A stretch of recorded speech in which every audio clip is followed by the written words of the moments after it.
Hello EV beginners, and welcome to my 2003 new Volkswagen ID.4 Pro all-wheel drive.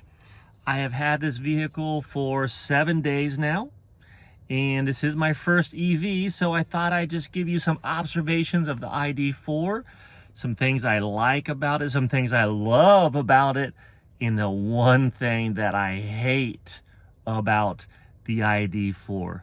So let's go ahead and get started. As I indicated, this is my first electric vehicle. So this is all new to me, right? So I've driven some Teslas. I've sat in almost every electric vehicle I could find. And truthfully, when I sit in this ID.4, I love it. I feel so comfortable and I feel at home. I feel like it fits me. It's high quality. I like the looks of it. The styling especially speaks to me, right? So this is a subcompact or a compact SUV. It's a pretty good size. It has decent storage in it, but I feel like it's very similar to the SUVs that I've driven all my life, the ICE SUVs, the Jeep Grand Cherokees, the Nissan Pathfinders, those type of vehicles. I feel like this is very similar to it in the feel and the size of it. I'm loving what I see in it, and I'm just very, very happy with the purchase. Now, I am 6'8" tall, so size or comfort is very important to me, and I can just tell you that my legs fit very nicely in the vehicle, so that was a good thing. And my head up at the ceiling also, I mean, I got probably 3 inches, 4 inches, so no problem with that. Seats are adjustable up and down, forward and back, just like every other vehicle you're in or modern vehicle you're in. So just know that if you're a little taller, no problem sitting in this and driving it and feeling very, very comfortable. Now, I will tell you though, I'm just a regular guy, right? So I just like the style, the feel, the layout, very natural for me. You know, I listen to the YouTubers, the influencers on EVs, and I love it. That's where I learned a lot of my information, right? And they do a great job, but you know, they are driving a different EV every day or every week, and they've driven tens or hundreds of them, and you know, sometimes they can lose a little touch of what just the normal person like me or the new EV driver like you and me needs and wants, and what's important to us, as opposed to comparing the hundreds of vehicles that they have driven. So just keep that in mind, that these are my thoughts as a newbie, as a rookie in the EV driving space. I will tell you also, I'm in Ohio. So in Ohio, and it's about mid-60s right now and early November. So when we talk about mileage or range in a moment, I understand, you know, that's going to change as it gets colder out.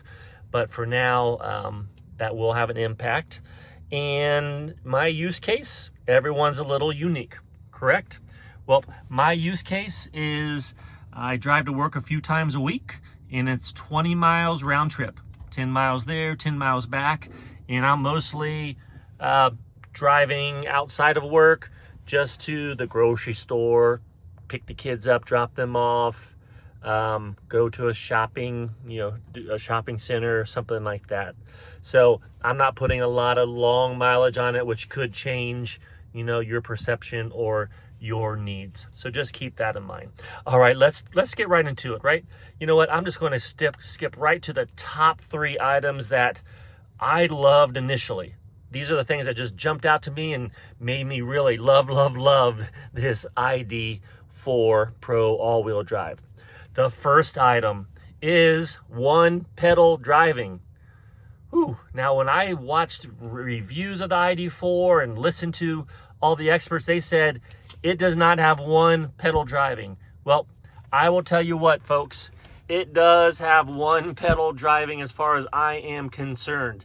There is a D mode or a drive mode, and then there's a B mode. And the B mode is one pedal regenerative driving.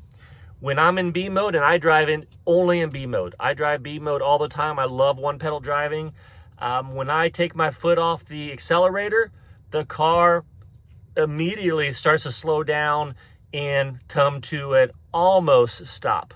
And that's the little item that people get hung up on, that it doesn't come to a complete stop like Tesla or other regenerative driving modes, but it will take me down to 2 miles an hour or 3 miles an hour, which is almost stopped. And if I need to stop, I tap on the brake. Most of the time, I don't even need to stop. The light turns, or I get up to that stop sign, and I'm stopped enough that I go, and no problem. So I love it. I call it one pedal driving. I think you will enjoy it too, and it's just good knowing that I'm putting a little more energy back into the vehicle. So one pedal driving is really my number one item that just I like and I use all the time, and I think is a big benefit. Number two, the second item is the software, right? So I read so much about, the ID.4 software is the worst, and it's slow, and it's delayed, and hard to use, and you will just hate it. Navigation doesn't work. Well, I don't know what everyone had before, but I do have the 3.5 version of the software, and if you never told me there was an issue, I would never think anything different than it works. It works very well. It's intuitive, it's easy. If you've ever used a cell phone, an iPhone or an iPad, it's just like that. It's just as fast in my experience so far. So just choosing the settings was very simple. You just push on whatever button you need to get into whatever setting level you need. Sure, it doesn't have a lot of the buttons. I agree about that. It would be nice to have a few more buttons, but my iPhone doesn't have any buttons either, and somehow I survive and I get by with that. Now, as far as the mapping, it does have native navigation, and I've used that, and I just use that with voice control, and it will, if I pick a destination, it will show me the charging stations. I did have to turn that on in the settings, but it was very obvious and logical and easy to decide. But the item that I use the most when I'm in the car is Apple CarPlay, right? So it's connected to my phone. I can play Spotify, Pandora, YouTube, whatever I need to play. It has the Apple Maps. I can ask Siri to make a phone call for me or do whatever I need to do. So the software has been very snappy, very quick, very reactive to me, and I think that I don't have any complaints at all about it. So once again, did not cause any problems, which is another reason I love this vehicle. It was just so easy to get into and start using effectively and driving it immediately. All right, the final top three item is the range, right?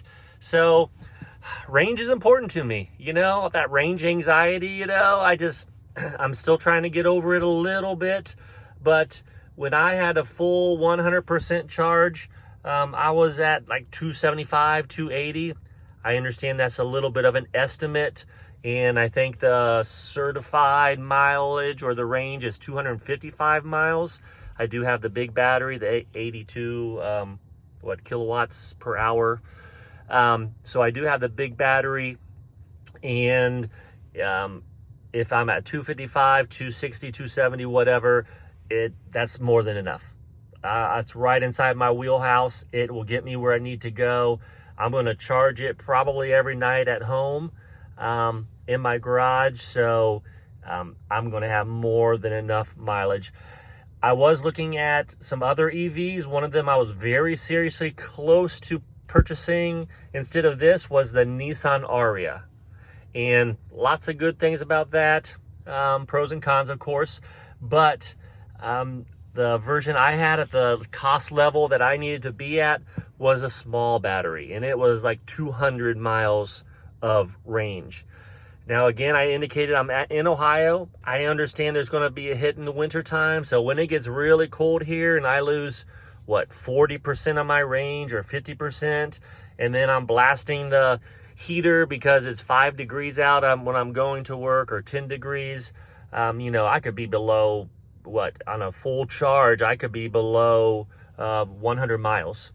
And yeah, again, I understand keeping it at 80% maximum charge for optimum battery health. So, you know, that just wasn't enough for me. So when I found this vehicle and the dealer worked with me and got me into what I needed to get to, the big battery made me feel very comfortable. And at that 250, 260, 70 mile range, gosh, it's going to do everything that I need for my use case. All right, let's get to the one thing, folks, that I hate about this ID.4 or my experience so far. And this is it. When I purchased it, I went to the back to see the charging cable. And you know what?